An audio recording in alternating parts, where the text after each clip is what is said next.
आज जैसे बारात चौक में आई, ढोल नगारा बजने लगे और सभी भोज ने अपनी घोड़ी जो चावंड के अवतार जो हवा से उड़वा वाली घोड़ी उस पर बैठ गए और बैठ करके देखते ही देखते 9 मंजिल के ऊपर तोरण की चरकली मार करके घोड़ी नीचे आ गई। अब जैसे आई, अब वह शक्ति ने देख लिया, जो रानी है उसने जान लिया कि ये जो तोरण मारी यो दूसरो है और जो दियो कंठी माला पेरी के ने अड़न मेहंदी लगे न आयो है यो बूढ़ो आदमी अलग है, जो तोरण मारियो हुआ लगे।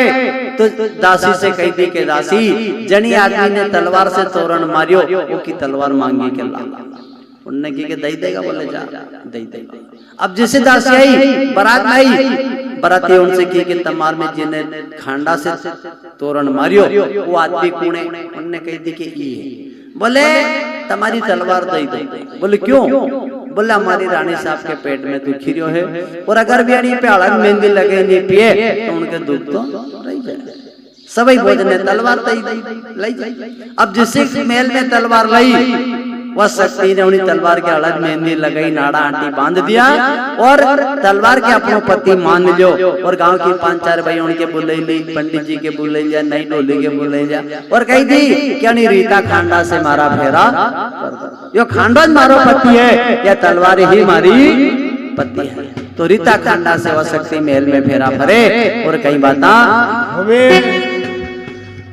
बन रीता तो खांडा से माता रे शक्ति फेरा रे मारे।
तो भाई जो क्या हो रहा है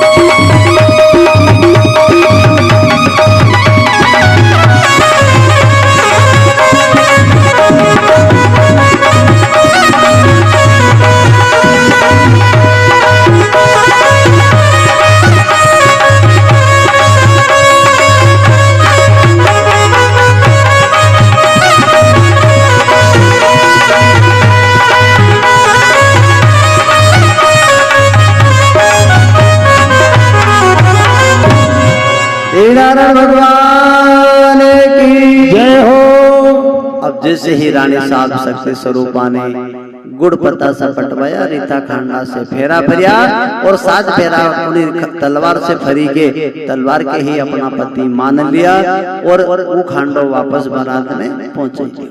अब जिसी बारात ने वापस खड़गाया और यहाँ बारातियों ने देखा कि यानी खांडा के हलद ने मेहंदी ने नाड़ा आटी यो कई चक्कर है, शंका हो गई कि रानी साहब ने कहीं गलत करियो है।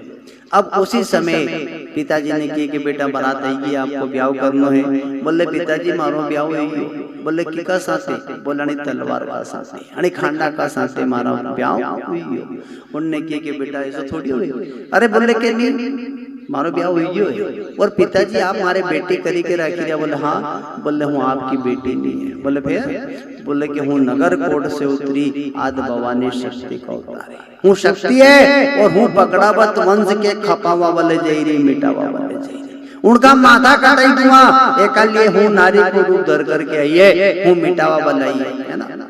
पिताजी भी डरी गए, उन्होंने कहा कि देवी थारे जो समझ में आए वो कर। उसी समय वहां से बारात विदा हुई। अब गोठा नगर से बारात जब निकली तो बगड़ावत गोठा में पहुंची या राणा की बारात राणोगढ़ में पहुंची। अब जैसी बारात पहुंची तो वह शक्ति धीरे धीरे अपना पति से कही दी कि देखो हूँ 12 महीना का व्रत करूं, मारा व्रत है कि हूँ 12 महीना का व्रत करी रही है, तो 6 महीना का व्रत तो हमारा पूरा हुई है, लेकिन 6 महीना का व्रत अभी बाकी है, इसलिए वो आपका घरे नहीं चलूंगा, महल पे नहीं चलूंगा। बोले फिर?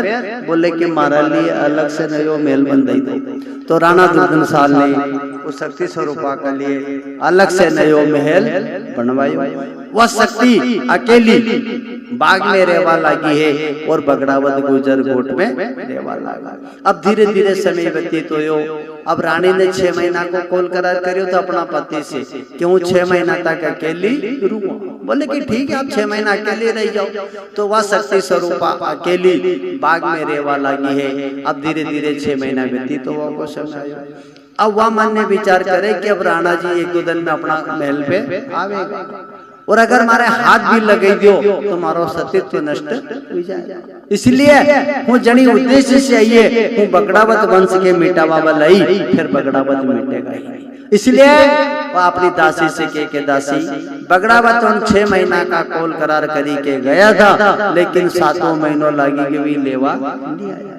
तो तू एक काम कर, मैं एक परवानो लिखी दूं, एक कागज लिखूं और ये कागज लिखे हुए तू ले जा और बगड़ावत उनके दे दीजिए। बोले कि ठीक है। तो वह शक्ति कागज में एक पत्रिका लिखी रही है और पत्रिका में लिखे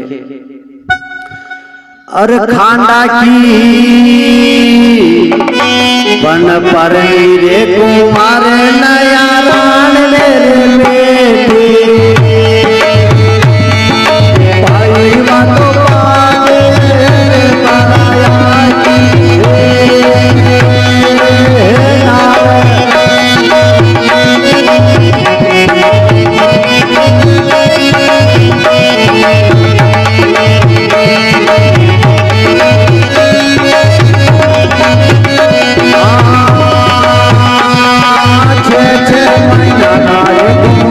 महीना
स्वरूपा बगड़ा बतौन के नाम पे एक पत्रिका लिखी और पत्रिका में सारा हाल लिखा। पहला मोबाइल वगैरह नहीं था, कागज पत्र व्यवहार होता था। तो उसी समय उसने पत्रिका में लिखा था कि कुंवर नया जी, देवर नया जी, खांडा की परनी रानी राण में बैठी बाजे पर आया किनार। और अभी तक लेवा क्यों नहीं आया बेटा बाग का लाजे गुजर को परिवार। और पीली पड़ी की पाका पान से गई भुला को मलाए और डाबा हाथ को चूड़ लो चढ़ी यो लखीनी बाय। हूँ आपकी याद में अतरी दुबली हुई है, तो आप हमारे लेवा क्यों नहीं गया। ऐसी पत्रिका लिख करके और गोठा नगर की ओर दासी से की के तू जा और यह पत्रिका वहाँ दईना। अब वह दासी नौकरानी पत्रिका लेकर के चली, गोठा नगर में आई और जहाँ 24 भाई बैठा हुआ था वहाँ दिरेक से वो पत्रिका फेंक करके और वो चली गई। अब जब पत्रिका को खोल करके देखा तो तेजा जी ने पत्रिका को पढ़ करके चुपचाप जेब में रख लिया। जब तेजा जी ने बड़े भाई ने पत्रिका को जेब में रखा, उसी समय तेवीसी भाई बोलिया कि दादा ऐसो कहीं पड़ियो आसमान से कि जो आपने एक कागज को टुकड़ो जेब में रख लियो और ने कि ये कागज को टुकड़ो नहीं है। बोले फिर बोले अपनो काल आयो बगड़ावत को काल आयो। बोले किससे? बोले कि अपनी खांडा की परनी रानी राण में बैठी नित उठ जो वे बाट वो अपनो रस्तो देखी थी, इसलिए वो अपनी बाट देखिए। अगर अपन रानी लावा तो भारत मचेगा, मनक मरी हो जाएगा, इसलिए उन्हीं रानी की वार्ता मत करो और ये कागज आगज पे ध्यान मत दो, फाड़ी बेगी तो उनने की रानी तो लाओ। तो कुंवर नया जी ने जिद कर ली कि रानी अपनी है और अपना खांडा से फेरा भरी तो वो अपनी रानी है, अपन लाओ। तो कुंवर नया जी कह रहे कि खांडा की परनी राण में बैठी बैठी बाजे पर आया किनार। अरे रानी लावा पाकी राण से रानी गुजर कोट का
कि खांडा की परनी रानी राण में बेटी बाजे पराया किनार, रानी लावा बेंडा बाका राव की करदा भोज गरा की पड़िया। रानी लावा अपनी रानी।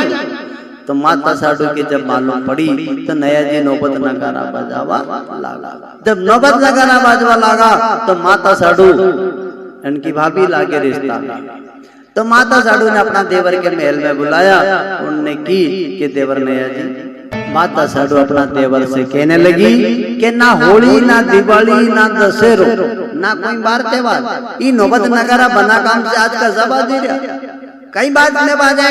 तो देवर नया जी ने साडू जी से कह दिया, बोले भाभी अमल कसुमा खुटी गया, अमल कसुमा खुटी गई। ई लिए जावा राणा की राण में और पातू कलालन उकाले डोड़ा इलायची लौंग का दे झोंक, इसलिए अमल कसुमा प्या। तो माता साडू ने कही थी कि देवर घर आंगन घर उठला पर घर बैठन जाए, घर आगे गंगा बेवेरे पर घर नावा जाए। अरे रोज को रोज कोई का गांव में जानो अच्छी बात नहीं है, क्यों जावे काय के लिए जेवे राणा की राण में। बोले भाभी अमल कसुमा कोटी गया। तो माता साडू ने की अमल कसुमा अपना घरे कोटी न्याज बनेला न्याज पियो।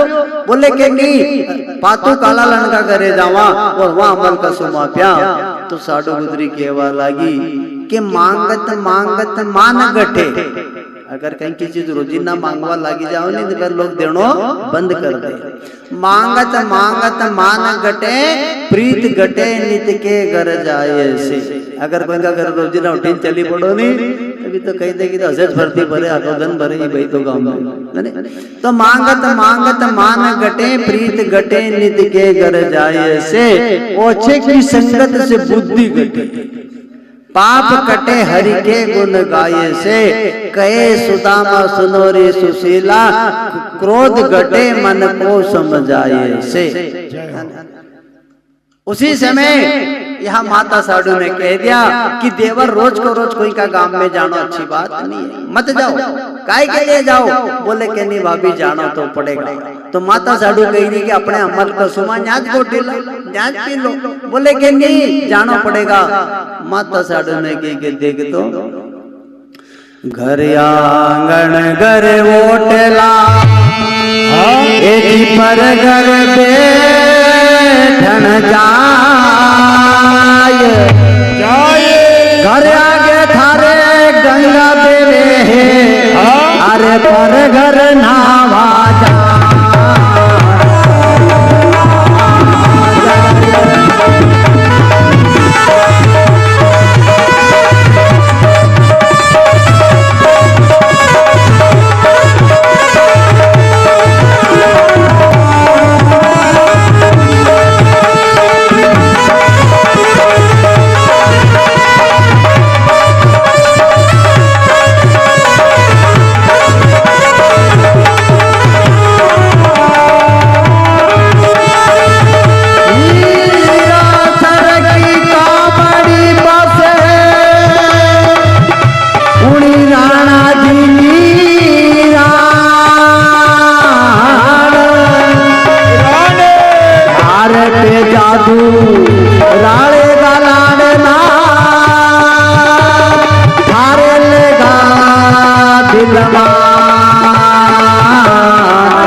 माता साडू ने अपने देवर को समझाया कि देवर घर आंगन घर ओटला पर घर बैठन जाए, घर आगे गंगा बेवेरे पर घर नावा जाए। अरे देवर तुम्हारो केनो मान ले मत जा राणा की रान। बोले क्यों? बोले मैं हीरा जैसी सुंदर कामणी नारी बस, वह कामणगारी नार, वह जादूगरनी नार है, वह थार पे जादू डाल देगा, इसलिए तो राणागढ़ का जाना छोड़ दे, मत जा राणा की रान। बांका रीजो लड़ला बाकी आदर होय, बांको चाले बन में बासक देवता छेड़ सके ना कोई। तो लाला तू राणागढ़ का जाना छोड़ दे। बोले के नहीं भाभी, राणा की रान में तो जाऊंगा। अब माता साडू के सकोवा लागी कि आखिर यो कहा जाए, कहीं कारण नहीं जावा को। तो माता साडू ने अपना देवर को हाथ पकड़ियो, अपना मस्तक पे रखवायो। बोले मारी सोगन का कि राणागढ़ में जावा को कारण कही। देवर ने कही थी कि बोले भाभी नहीं जाता, लेकिन खांडा की परनी रानी राण में बैठी, यानी तलवार से फेरा भरी हुई है वो। खांडा की परनी रानी राण में बैठी, बाजे पराया की नार, रानी लावा बाका राव की करा दादा भोज घरा के पिया। वह रानी लावा तो माता साडू ने कान बंद कर लिया, उन्होंने की बुरी बिचारी चेला बाबा रूपनाथ का तमारो आईजो जीव को का। पहला तो उसे दोस्ती करी, पागड़ी बदल भाई बनिया, माला बदल भाई बनिया, और आवो की घरवाली के ला। अरे लाला ये बेंडा काम मत करो, राणा चढ़ेगा बाकी राण से लावेगा अनचक्री फौज, और ढूंढी ढूंढी ने गुजर मार दे, धरती से मिटे दे गुजर का। और एक रानी का कारण हम 24 गुजरी हुई जावांगा रांड। तू कहीं करी हो, पहला रिश्तेदारी करी और अब का घरवाली के लावे, और वह के साधारण रानी मत जान दे देवर। तू एक काम कर, मारा पैर में एक से काला गुजरी है, थारे पर नहीं दे। तो माता साडू अपना देवर के समझ रहे और कह रहे हैं, मोरा पियर में गुजरी घड़ी, अरे चैन पुरा की चार, नानी बाली जी का नाक में सोवे, का घड़ियार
लगता साडू अपना देवर से कहने लगी कि देवर मारा पैर में एक से काला गुजरी होने, तो चैनपुरा की एक से काला गुजरी, थारे चार पर नहीं थी।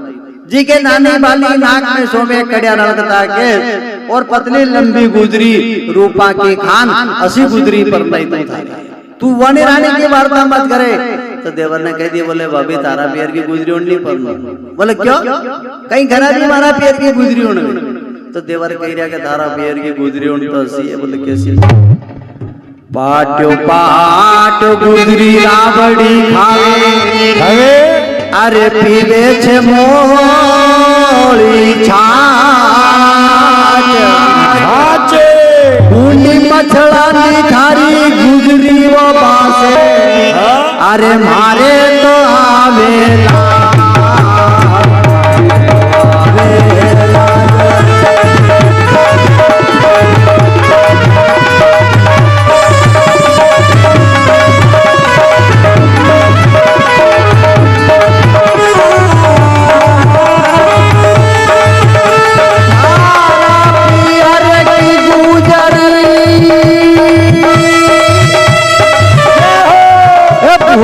आवे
माता साडू अपना देवर के समझ रही है कि वह साधारण रानी नहीं है।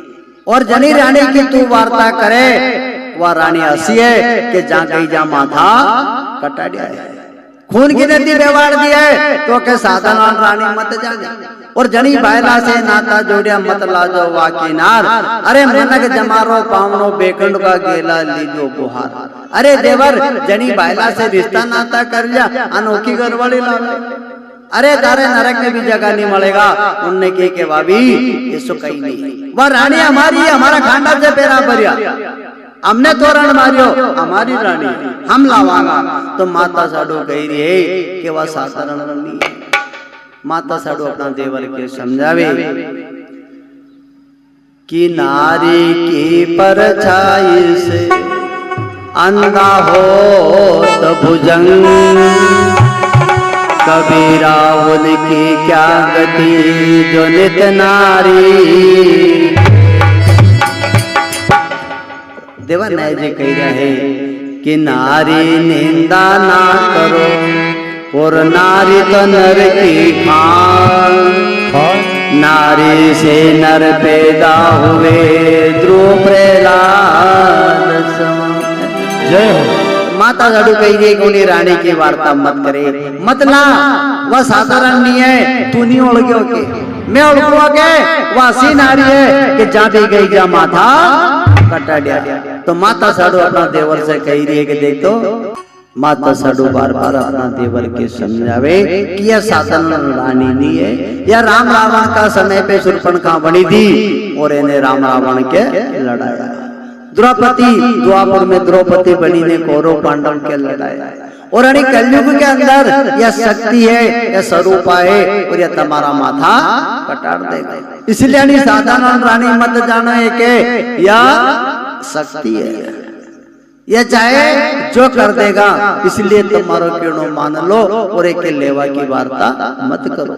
माता साडू ने जब समझाया तो देवर ने जी कह रहा, बोले भाभी अगर मौत से मरा तो लोग मुर्दा के, और अगर भारत में मरांगा तो नाम हमारो ही जाएगा, और अगर मौत से मरिया तो मुर्दा कहवावांगा, और अगर यह शक्ति है तो इसका द्वारा अगर हम मारिया गया तो वीर गति को प्राप्त होगा। भाभी रानी तो लावा, रानी तो लानी पड़ेगा। माता साडू कह रही के देवर मारो कहनो मान ले, एक रानी का कारण 24 गुजरी रांड होगा, और कण कण की जाएगा थारी केल्डी, गुजरी जाएगा गरा गरा की पनिया, और थारा छोरा छोरी बना माँ बाप का हो जावांगा अपन सब, और अपना सब लुटी जाएगा। इसलिए तू मत जिद करे, मत हट कर, और अड़ी हट और जिद में बड़ा बड़ा ठिकाना लुटैया मिटैया, जिद के कारण हट में मिटैया क्या नहीं, दाढ़ी के न मूछ के खाली अतरो सब सेट है नहीं साहब, पंजन हाथ पड़ी गयो नहीं तो बंदूक चली जाए, तलवार चली जाए, चली जाए। और अगर यो जात अगर न्याय यो तो बंदूक नीचे, तलवारा नीचे। तो माता साडू अपना देवर के समझावे, लेकिन विनाश का ले विपरीत बुद्धि। जब बगड़ावत का विनाश का समय आया, और जब विनाश को समय आवे नहीं तो सदगुरु नहीं भले कोई भी समझावा चले जाओ, भी समझ वाला समझे। जैसे भगवान कृष्ण दुर्योधन के समझावा का लिए गया, शांति दूत बनी, पर समझो नहीं, समझो नहीं, आखिर में सर्वत्र लूट गया, सब मिट गया, लेकिन वो समझवा का लिए तैयार नहीं हो, क्योंकि विनाश का समय आया, रावण का विनाश का समय आया, समझावा का लिए गया, अंगद जी गए, समझो नहीं, समझो नहीं। क्यों कि जब विनाश का समय आवे तो चाहे कोई भगवान भी समझावे, लेकिन भी समझवा का लिए तैयार नहीं है। तो आज माता साडू अपना देवर के बार बार समझ रही है, बार बार कोशिश करे, लेकिन देवर ने हट कर ली कि रानी तो वाज लाऊंगा, वाज रानी लाऊंगा। माता साडू कही रही कि कैसे समझाऊंगी, देवर मारो केनो मान ले, वह साधारण नहीं है, बोले कि चाहे साधारण नहीं है, लेकिन रानी तो लावा। माता साडू ने कि ठीक है लाओ। अब तुम जब मानो नहीं, पर मारे एक निवेदन दो कि हूँ मारे शौक क्यों ले, मार में कई कमी है, बे देखवा कि अच्छी खूबसूरत हूँ, अच्छी हूँ, फिर मारे शौक लावाड़ो तू कौन, मारा आदमी नहीं लावे, मारा पति नहीं ले जा, तो तुम क्यों देवर मारे शोक ले जाओ। तो देवर ने कह दी कि बोले भाभी आप जन्म की बांझड़ी, तू बांझे, तू जन्म की बांझड़ी नहीं खेल गोदिया में लाल, आपकी गोद में कोई औलाद नहीं है, इसलिए आपके शोक ले रहे। तो माता साधु ने कही दी कि देख तो नहीं औलाद, वो को एक दू के औलाद नहीं है, अन अगर कहीं होगी, अन कहीं मूर्ख औलाद पैदा होगी तो 1000 दुख खड़ा हो जाए क्या नहीं साहब। यूं तो लोग नहीं कहेगा औलाद नहीं है एक दू के, लेकिन कहीं हुई गया, अन कहीं बेवड़ा हुई गया, कहीं चोरता हुई गया, कहीं हवारिया हुई गया तो 1000 दुख खड़ा हो जाए। तो माता साधु अपना देवर से कही रही है कि हाँ मैं बांझ हूँ, मारे औलाद नहीं है, लेकिन मारा देवर जेठ के तो औलाद है, ईज मारी औलाद है। बोले कि नहीं आपकी निजी औलाद नहीं है, इसलिए आपके शौक लावा। अब माता साधु चुप रही, क्यों कि एक बांझ स्त्री कैसे कहीं कैसे।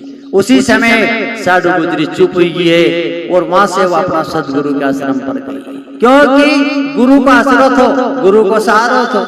तो बगड़ावत के गुरु जो है भगवान शिव जी है, जो धुनी तापा करते हैं गोठा नगर में, और आज भी वो धुनी चले। आप गया होगा कभी राजस्थान गोठ में। तू गुरु के आश्रम पर गई और गुरु जी से माता साधु अर्ज करे, विनती